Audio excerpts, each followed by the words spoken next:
Japanese submarine slammed 2 torpedoes into our side, Chief. Was coming back from the island of Tinian Delaney and just delivered the bomb, the Hiroshima bomb. 1,100 men went into the water.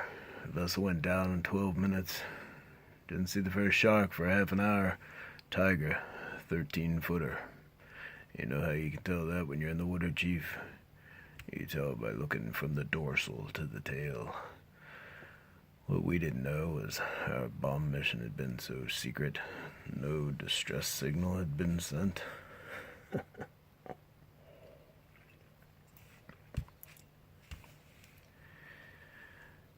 they didn't even list us overdue for a week. Our very first light, Chief, sharks come cruising.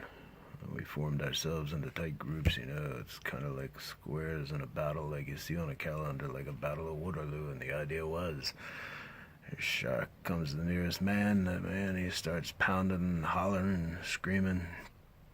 Sometimes those sharks go away. Sometimes they wouldn't go away. Sometimes that shark, it looks right into you, right into your eyes.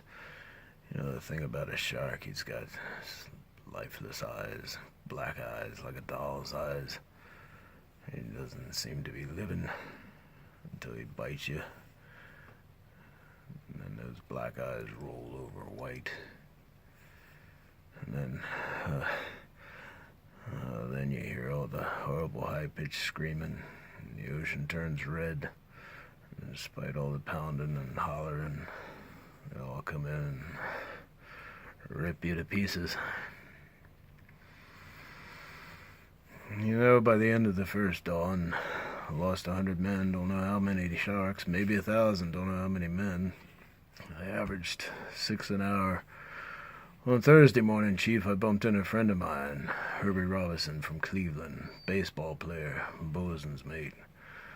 Thought he was asleep. Reached over to wake him up, bobbed up and down the water. It was kind of like a top, upended. Well, he'd been bitten in half below the waist.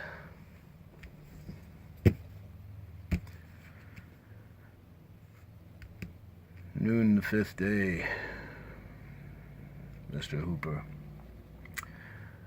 A Lockheed Ventura saw us. He swung in low and he saw us. He was a young pilot, a lot younger than Mr. Hooper here. Anyway, he swung in. He started to pick us up. 3 hours later, a big fat PBY come down to pick us up. You know, that was the time I was most frightened. I'll never put on a life jacket again. So 1,100 men went into the water. 316 come out. Sharks took the rest. June the 29th, 1945. Anyway, we delivered the bomb.